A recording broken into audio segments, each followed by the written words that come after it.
Welcome in. You have found We Like the Blazers, a Portland Trailblazers podcast. I am Conor Bergen. That is Brandon Goldner Mullen. We are the 21st century ambassadors of giving Chris Murray more minutes, of Tankathon, of the 90s movie Mystic Pizza starring Julia Roberts. Brandon, Whoa. What's going on? Deep cut. Deep cut. I'm unfamiliar with the Julia Roberts movie Mystic Pizza. 10-second synopsis, please, Mr. Bergen. Julia Roberts, her sister, and a friend grow up in Mystic, Connecticut, small town, working at a pizza parlor called Mystic Pizza, I think. And they learn to come of age and learn about love and what they want in life, all while serving that great, delicious pizza. It's a pizza pie. As living in New Haven, Connecticut, the pizza capital of the world, according to some people, I have a fondness for this movie I've never heard of until now.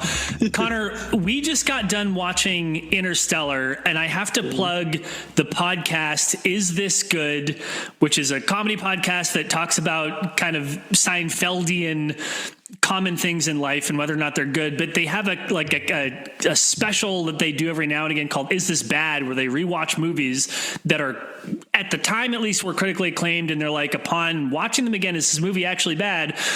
All to say, Connor, my rating, Interstellar, good. Yeah. And look, I get it. It's like kind of sniffing its own farts with the most scientifically accurate movie of all time. Apparently, astrophysicists have confirmed that the way that they approach gravity and how it impacts time and space is all as accurate as it could be. And so it's a little, but like, hey man, good movie. I enjoyed it. Can't that only be a good thing? That makes me respect it more. That it went the extra mile. Yeah, I mean, you could be like, well, did they really? I mean, if they're so concerned about the accuracy, then in the end, and it's him manipulating the gravity from behind the bookcase, like, I don't know, like, it's sort of like all of their very good work kind of falls apart a little bit. It is pretty bizarre. It's like the power of love. The power of love is the real secret. Huey Lewis knew that. It's the power of love. Sorry, go ahead. No, you know what's great is that I'm so happy you brought up Interstellar in our random movies talk, because Scoot Henderson informed me recently that is his favorite movie. Really? Yes. Did he go off? Did he go off King about why he liked Interstellar? He did not go. Well, he didn't go too into depth, but we were. This was my first kind of casual conversation with him, so we started talking about movies and stuff, and I asked him what he was into, and he said, I'm into extraterrestrial shit. So Interstellar, and I was like, what does that mean? Because I feel like that can go many places, but he said Interstellar as his example. So Henderson, Chris Nolan's fan. Yeah, huge fan. How did our dear readers of Blazers Edge not get a long form from you about this? Is like prime, like we get to know our players a little bit better kind of stuff here, Connor. Yeah. Huge missed opportunity. Totally unrelated. What is Scoot Henderson's number? I'm calling him, like, listen, I'm working on a big piece about how much you like this movie that I liked. Just kidding. That's cool, man. I was excited. I was like, wow, an overlap, because I also like Interstellar. So, but yeah, hey, you know that movie that was really popular and was widely released around the world. I also liked it. Me as well. Cool. No, it's cool, man. I like it. It's like, go ahead. Con bomb. I was just going to say that's my big scoop. Your con bomb. It reminds me a little bit of the conversation that you had with Eric Peterson on the Kenny's G League podcast about the richness of experience being a fan of a losing team. That part of that, A, is, hey, I suffered through it, but B, that you might get to know the players a little bit better and be more invested in them. And not to say you couldn't have had that conversation with him if the Blazers were, 29-18 rather than 18-29, but it's still cool little bit of reporting there, Bergen. I like it. Oh yeah. Well, speaking of our Portland Trailblazers, they recently played a game against a team and against a certain player who we all know and perhaps even love. Tell us more about this, Connor.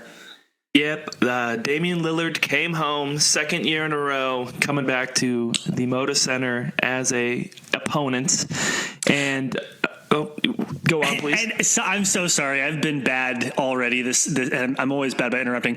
What is it that Damian Lillard did just before tip-off that had the whole world buzzing? Well, I will say the piece I wrote on the event of Dame coming back again was kind of about the power of time and another year of separation and the healing of wounds and emotions. And this, what you're talking about, feeds directly into that. Damian Lillard, he dapped up Joe Cronin, the Blazers general manager. The dap Joey C. heard around the world. Yeah. You actually did the brief little write-up on Blazers Edge, Brandon. What was your thoughts on the dap up? Was it a genuine dap up, do you think, or was it you're right there, I have to dap you up? I think it was genuine, and I do want to take this moment to briefly share the words and work of a brilliant sports writer whose name is Brandon Goldner-Mullen. Reporting from my living room in New Haven, Connecticut. I'm just going to read the end of the story. It's very fast. With the camera zoomed in, Dame stepped toward Cronin, looked him square in the face, and dapped him up. Though Dame was mic'd up, it was difficult to make out what he said. But to this writer, Connor, it was hard not to imagine what was being said through garbled audio.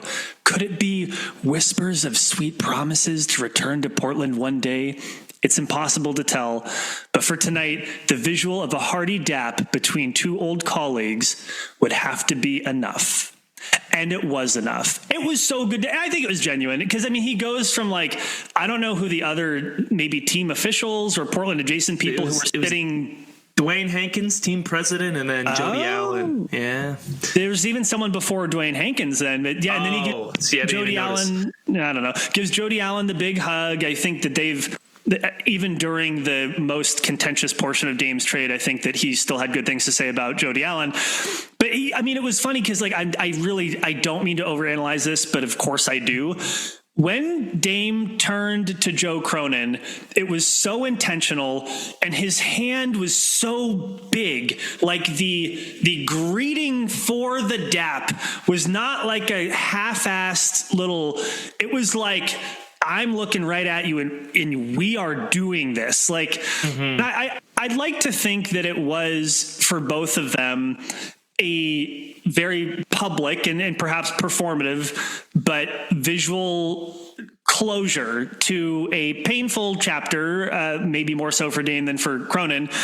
And I also think it was, and tell me if you agree with this, I believe it was intentional as part of yes, I'm just confirming that I would come back here at some point. I do think that. I really do. Jokes aside. I think that's always been on the table. Even whether the dap up happened or not, because it sounds like he's been telling people, is from what I've heard, that he's so open to coming back when the time is right. I took the dap up.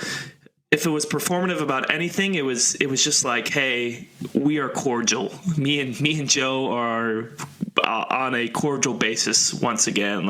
There was no it's not so bad that we can't shake each other's hands and say hello.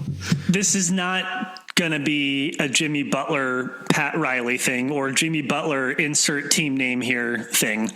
And also I respect Damian Lillard. I don't know a whole lot about him as a person, but and maybe this is me being too much of a fan of someone who I truly do not know, but I feel, let me put it this way. I feel it easy to respect Damian Lillard, the person. And I do buy into a little bit of the myth of Damian Lillard being a genuine human being. And by myth, I mean, not people who I respect who have been closer to Dame to a person have been he's a genuine human being. And so I like that part about him. And most genuine human beings will feel a certain way if something like what happened with Dame and the team happens. and also will want to at some point move on from that. And I think that's really cool. So, yeah, it definitely there is kind of a mythos of like Dame's professionalism and just community engagement and yeah, it's like you said, a bit of a myth, but also it holds true for most people you talk to. And that was just another case of him being good guy Dame and putting water under the bridge, which was nice. We're here for it. Yeah, we're here for the dap up. I want to get like you kind of did it, but I want to get like a body language expert to just do the full deep dive on what that was. I already told you that his phalanges were fully extended. Yeah. Okay. By the way, I didn't get a chance to comment, but great prose right there. I enjoyed the very. I haven't read Hemingway, but I'm going to say very Hemingway-esque.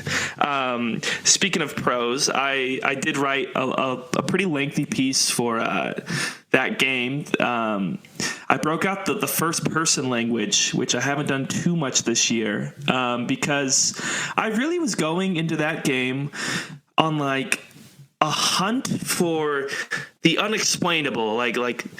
Because people had talked about so much last year about electricity. I kept hearing that word, like, oh, the building was electric when Dame came back last year.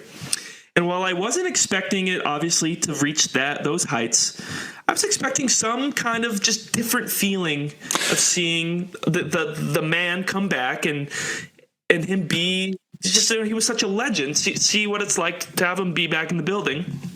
Perhaps, Connor, a certain je ne sais quoi. Did you read the article? Of course I did. Oh, fantastic. Those were his words, everybody. Connor I was like, yay! I was like, no way. We had the same thought. Yeah. I'm so sorry. No, you're good. Because I'm like, you read that? That's great.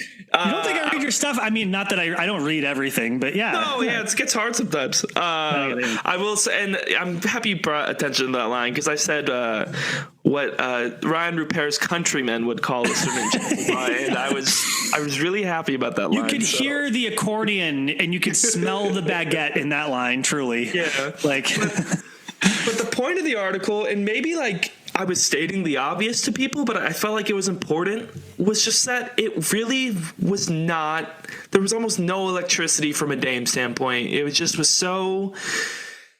felt so normal, and the whole big show of the year before was not really there. TNT definitely made, like, I watched the recording later, TNT made the whole thing about Dame being back, but from the arena perspective, the crowd was a little bit like more energetic in the beginning, but like it seemed like not a lot of people even had made it to their seats yet by the time the starting lineups were being announced. So like people missed the Dame intro. They cheered a little bit on some of his shot attempts, but all in all, the crowd really didn't get electric or kind of get up until the Blazers started playing well themselves. And it set in for me as somebody who grew up so just enamored by Dame, and like I went from like they drafted him when I was 12 or 13, and it like carried me through adulthood of watching Dame Lillard play and having the posters in his room and everything. It just was kind of like realization that okay, it is over, and we are like the team has moved on. Dame has moved on. Like he dapped up Joe Cronin. There's water under the bridge there. It was a final, like, it kind of made me a little sad, like a in memoriam of the magic of Dame time for now. Until he comes back. Until he comes back. Yeah. I think everything that you said, that's important context for someone who didn't watch the game to get what you just said. I also think it's important to note there are plenty of players who, when they do come back, for a long time, even after they come back, that they get heartily booed, and we are not going to see that. And like, even the fact that I think something, even though it is a kind of maybe a sadness and a wistfulness about people's, we're going to explode because Damian Lillard is here, maybe that has tapered. That the fact that he's not getting booed, I think also says something. That's true. And, that's a good point, because I didn't want after I wrote it, I was like, oh, I hope there was a comment that said, like, people still love to see him, which was true. I wasn't saying that he wasn't warmly greeted and Dame didn't feel the love. Like, it's always going to be different and, like, a special bond between both Dame and the Blazers.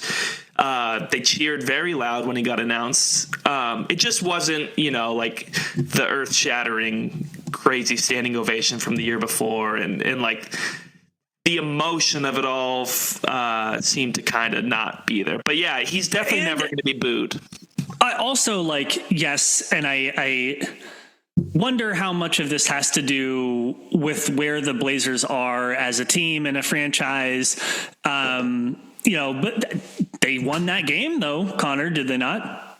They did, and first of all, I love that you said part of it has to deal with where they are, because Cut for Time in that article I wrote was a part about some of that lack of energy has to do with where the Blazers are and the anemia that kind of sets in when a team is on the way to its fourth losing season. So I think if it's going to reach like an electric atmosphere again when Dame comes back, the Blazers have to do their part and be like a team that contending for a title, and then the Bucks are good, and like it's like, oh, it's that, then it's a prime matchup of like two, they're facing the old legend with stakes on the line.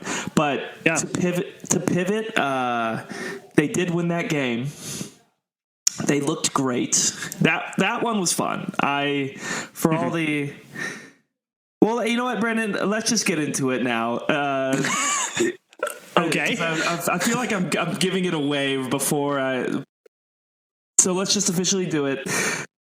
That win by the Blazers, I think, was their fifth out of the last six, something like that. And the temperature of the fan base, a lot of people online not happy that the Blazers have been winning that much. So the debate of today's podcast is, are the Blazers winning too much? It's a simple question. Brandon, I will give you the floor first. Great setup. And the answer is no. My answer is no, they're not winning too much. The Blazers have, in fact, won 4 of their last 5. The Blazers do find themselves, as I should have absolutely had this tab open rather than stalling for time, as I'm now doing, find themselves in 13th place in the West. The Pelicans and Jazz behind them by quite a healthy margin. And now find themselves with the 7th worst record in the league, but within a game and a half of the Bulls and 76ers, who were just doing slightly better than them. And frankly, they're in a bit of a morass. If you kind of flex it out to 3 or 4 games, could be anywhere from 4th worst to something like 9th or 10th worst in the league. You're saying by the end of the season, that's the range they can fall in? 4th? No. I'm saying that they're within reasonable shouting distance of 4th or 9th, give or take a week or two of hot or cold play by any of these teams, or by both teams kind of in opposite directions. So I haven't, Connor, I've not done the math on where they could fall given the remaining games and the probability of such and the strength of the opponents and how the other teams are doing, what trades them. Haven't done that yet. I don't think they're winning too much. Before I go into my argument about that, I've already talked a lot. Let me just ping pong the question back to you, and then we can start defending our positions. Connor, are the Blazers winning too much? Yes. You son of a... We are on... This is truly, pardon the interruption now. We are on different... This is...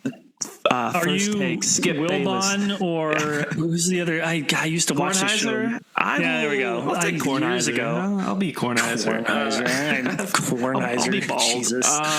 So I will say yes, but with the caveat of they're winning too much for who they're playing and how long they're playing.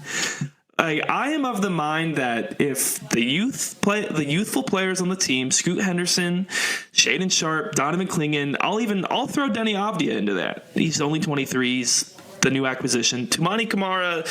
If those are the guys playing all these minutes, and it's resulting in like you said, the 7th worst record in the NBA, which isn't that great, but better than maybe what people expected this season. If they're doing that, I don't think you can complain. There's nothing you can, because they need to be developing. And if at that point, do you just want to sit those guys down? Like, no, then it would be a lost season in all ways except lottery. If that was how they were getting these wins, then so be it. You can't do much. The fact that it's Jeremy Grant and Anthony Simons and DeAndre Ayton and these guys are getting the bulk of the minutes while Chris Murray and Ryan Rupert are barely even playing, and they're barely beating a bad Charlotte team, that's when I think, what is going on? Like, this is that, then you're winning too much, and I think it's a problem. So that is my initial thoughts. So Brandon, now please, I would love to hear your in-depth reasoning of your position. Yes, I'm gonna interrupt ourselves with a programming note that I'm realizing this is the last pod before the trade deadline we're going to do, which is unfortunate because we didn't plan this before we went on the air to talk about that. Maybe save a little bit of time at the end to talk about that. I think we're both on time sensitivities. To support my position that the Blazers are not winning too much, it's simple math, Connor. How many generational talents are in this 2025 NBA draft? Let's say, okay, 1.5. I'd say, I think there's 3 players at this time viewed as not generational, but franchise altering. All right, fine. We'll take your framing, and I guess we could have parsed it out a little bit, but 3. I'm splitting hairs here. Not generational, franchise altering. Well, to be fair, I actually do understand the difference. One of them will absolutely elevate and go into the annals of NBA history. The other one is will help. Okay, so you're undercutting my argument a little bit here by saying 3, but fine. The math isn't really great for any one team to get the top pick or even the top 2 picks. I do think once you get to 3 or 4, and especially 5, if there were 3, 4, 5 players who you knew or had a reasonable presupposition that they would really come in and be a part of the future of your team, that's where I would be more concerned. My very poor understanding of this draft is not that there is a ton of really top talent,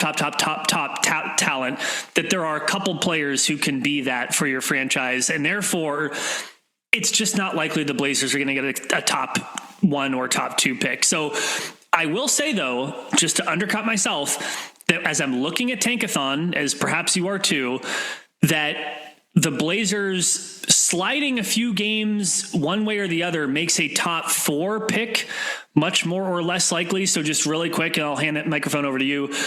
I'm going to just read the percentage of a team getting a top 4 pick based on their position in the lottery. So first position in the lottery, 52.1% chance of a top 4 pick. Same for number 2. Same for number 3. The 4th best lottery odds team has a 48.1%. Then it goes to 42.1%. Then it goes down to 37.2%. And the Blazers currently in 7th best lottery odds have just a 32% chance of top 4 pick. And then 26.3, 20.3, and 13.9 to round out the top 10. So there at some point around where the Blazers are, it does become statistically meaningfully less likely that they'll get a top 4 pick. A lot of my argument is predicated on there aren't 4 players who are really going to change the direction of your franchise. I will hand the mic back to you. I think it's important that you say there is a difference between the position meaningfully affecting your odds. Like that drop off, I think you mentioned it at 5 or after 5. That's where I think you have to do all in your power to avoid that. Just be. So was that drop off at 5? Was that correct? So it goes 52, 52, 52, 48, 42, 37, 32, 26, 20. Okay, so yeah, as long as they're in that, man, I just don't want it to get down to in those 30s. That's when I'm like, come on, you got to give yourself a little bit more chance. Connor, even if you're the worst team, it's a 50-50 shot of getting a top 4 pick. It is, yeah, and the Detroit Pistons have been burned by this for 3 years in a row. I think that's what I'm saying. So it is. I think you're right that maybe it is a little overblown. The whole be at the bottom, which is why I just want the Blazers. That's why I'm just you gotta remain in contact a little bit, and that's what I'm more concerned about. Whether they, completely bottoming out and catching somebody like the Wizards is I don't think that's great tanking. I think the Wizards have won 6 games. The Blazers have won 3 times as many games. They're not catching them.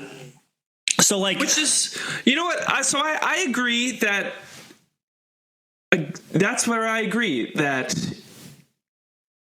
I think, okay, what I'm trying to say is I think it comes down then to the development part. And I agree with your concept that actually sometimes these lottery odds aren't it's so, the differences between the spots are so small and the luck is so heavy for it that, okay, if the Blazers are playing these young guys and sacrificing those odds for the development, great. But if they're sacrificing those odds for Jeremy Grant and kind of meaningless wins, then that's where I get mad.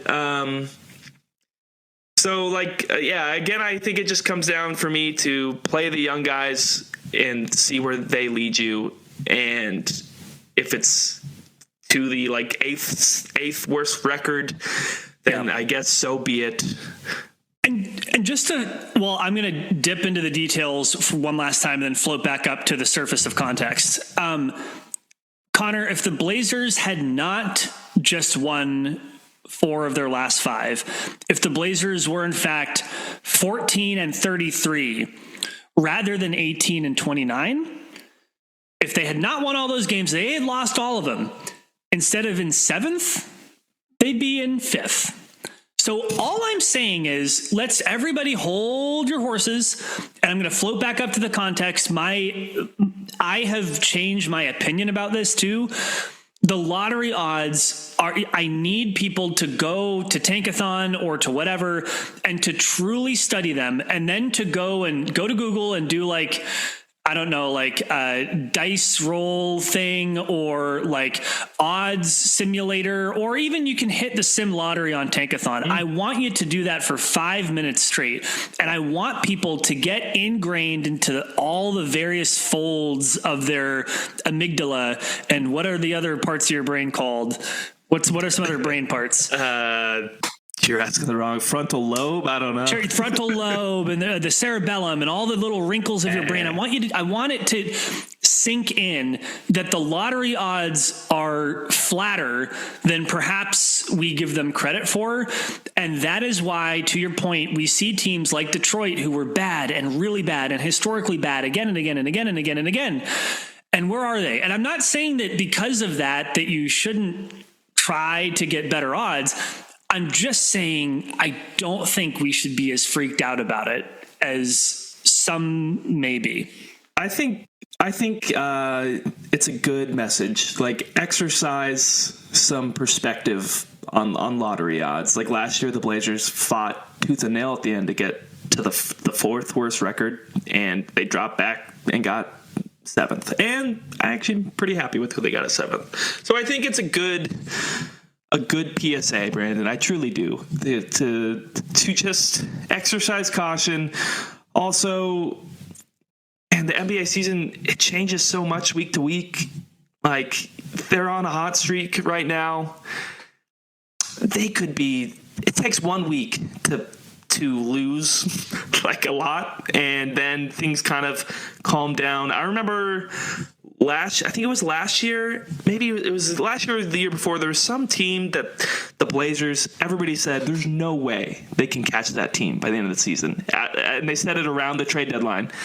And I think the Blazers ended up catching them in the worst record standing. So like, there's so much stuff that has to play out, and there is a bit of reactionary like freak out that happens after 1 week, and it's like,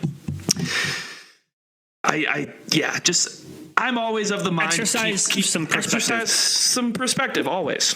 One more thing, maybe we'll touch ever so briefly on free agency and then let ourselves go. One more thing. Strength of schedule for the rest of the year. The Blazers find themselves right in the meaty middle of strength of schedule for the rest of the year. Their opponents have an average of a 50.5% winning percentage, which is right in the median. The team with the strongest remaining schedule, the toughest remaining schedule, the Phoenix Suns, 54% winning percentage for their opponents. The team with the easiest schedule is Toronto. Their opponents have a 45% remaining schedule. So really this window is a 10% range from 45 to 55-ish percent. And just to say that among the strongest remaining schedules, so teams that may lose the most remaining games, you do have New Orleans, you do have the Jazz. Those teams are below the Blazers and maybe slightly more likely to stay there. But some of the teams with the easiest remaining schedules do include Toronto, which is just above the Blazers in lottery odds, the Washington Wizards, who the Blazers are not going to catch, the Philadelphia 76ers, who were just slightly better than the Blazers. By the way, Philadelphia, what a weird year for them. And then I think they have to win too. I think there's something with their picks where like they have no incentive to bottom out, I think.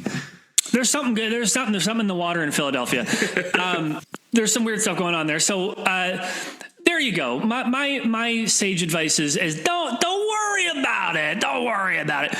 Really quick, Connor, I know that we're short on time. By the time we record next, the Blazers will have traded their entire team away for just lottery picks, right? That's what I'm told is going to happen. But there have been all sorts of think pieces and podcasts, like the Dunked On podcast, if you subscribe to them, did a very in-depth mock trade deadline, which they've been doing for a decade, which is cool because it includes people like Kevin Pelton, who is a Seattle native and knows a lot about the Blazers. They had some weird machinations in their mock deadline. Like Nate Duncan was really hot on trying to trade Tamani Kamara, which I thought was strange. And the whole national media is, by the way, that's very weird for another time. And they're all stupid deals. And they're people, it's not like the aggregation farms that are doing it. It's like people I like. Bobby Marks did a bad one. Tamani Kamara is here to stay, everybody. All right, go on. Their podcast had the Blazers trading Kamara for Gigi Jackson on the Memphis Grizzlies and a first. I don't really understand that. Anyway, but leaving that aside, as we go into the trade deadline, what do you think? And this is, do not aggregate this. This is just pure speculation. What do you think the Blazers might do? You don't even have to name names, but like, what do you think is the most likely outcome from they've traded every veteran to they did nothing? What do you get the sense is perhaps the most likely general outcome of this trade deadline? And then we'll come back next week and see how wrong we were. Yeah, I hate to say, but like, it seems that the most likely outcome is they make a few small moves on the sidelines, like Duop Reith, Matisse Thybulle, maybe Rob Williams, which that would be obviously bigger compared to those two, but he's easiest to move. I think those are the most likely because they're the easiest to get done. I wouldn't love that. I think people would be upset. I am damn near the point, and I think it's possible that Jeremy Grant and or Anthony Simons get traded. I definitely think that is not out of the question. I'm damn near the point of like maybe even take a lesser deal than you thought you could get to send out one or both of those guys. I agree. Just to lend to role clarity and open up the space and just make things, just fully commit to the new guys and just clear things up and get some, just clear up the vibes going on. And I think it would help everybody involved if that happened. I totally agree with you. I also think kind of looming over this is that Anthony Simons only has a year and a half left on his deal, which is to say a year after this year, which is to say he's going to be at that point after the end of this deal. So after the end of next year, I believe he will be 27. So Anthony Simons at that point will be looking for his perhaps last, but he'll be looking for something contract wise. For security. Correct. That future-long security. The man will only have made $56 million, which is only 20 times the median lifetime income of someone who lives in the United States. But anyway, sorry. We're going to set that aside. I agree with you. I want to make this clear. Regardless of what they may do, which it unfortunately feels like closer to not do anything than do something, which I think is a mistake. I do think they have to clear up the roster. I do think they have to make people's roles more well-defined. This jerking around Shaden Sharp and Scoot Henderson has to stop. Actually, this is ridiculous. This is really, really sad. And you keep telling yourself that the reason why that's happening is that, well, they've got to showcase those starters in order to trade them. So then trade them. And I'm also, did you like that? Yeah, it was like you cut out the drive-through microphone trick. But yes, take a little bit less, bite the bullet. Yeah, you could have, would have, should have traded Jeremy Grant and Anthony Simons for more value before. Yes, the trade market is rather tepid now. Bite the bullet and do it. And I think particularly on Simons, to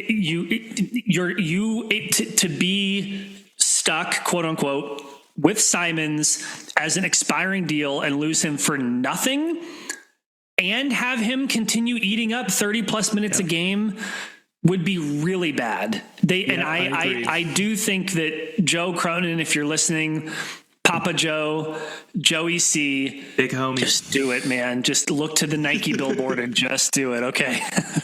Yes. I'll feel better.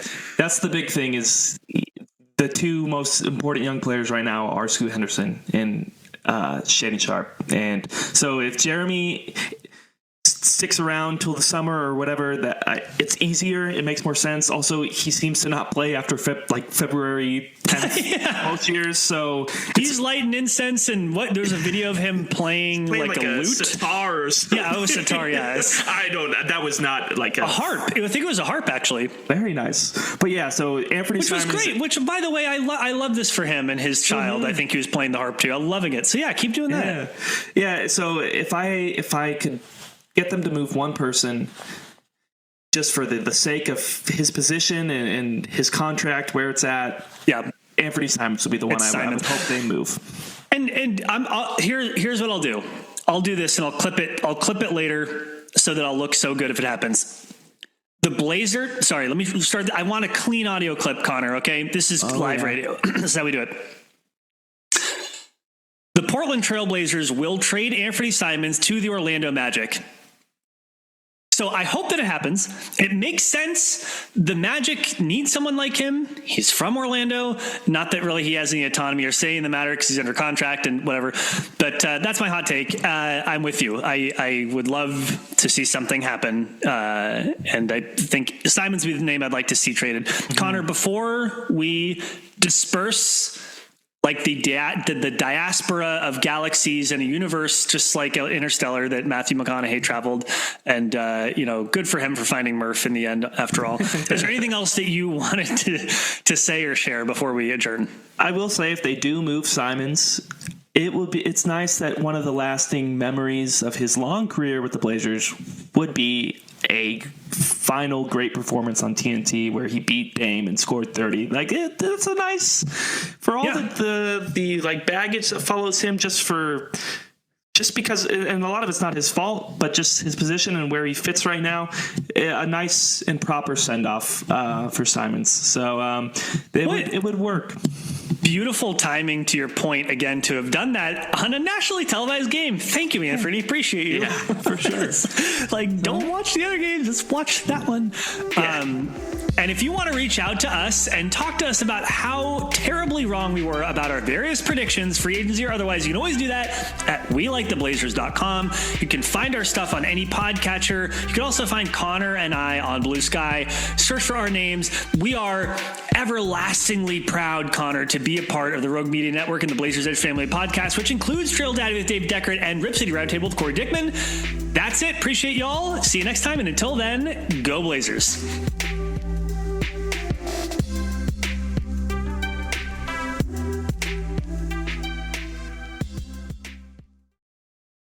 Can't believe that you did me like this, baby. Okay, I don't know what that was.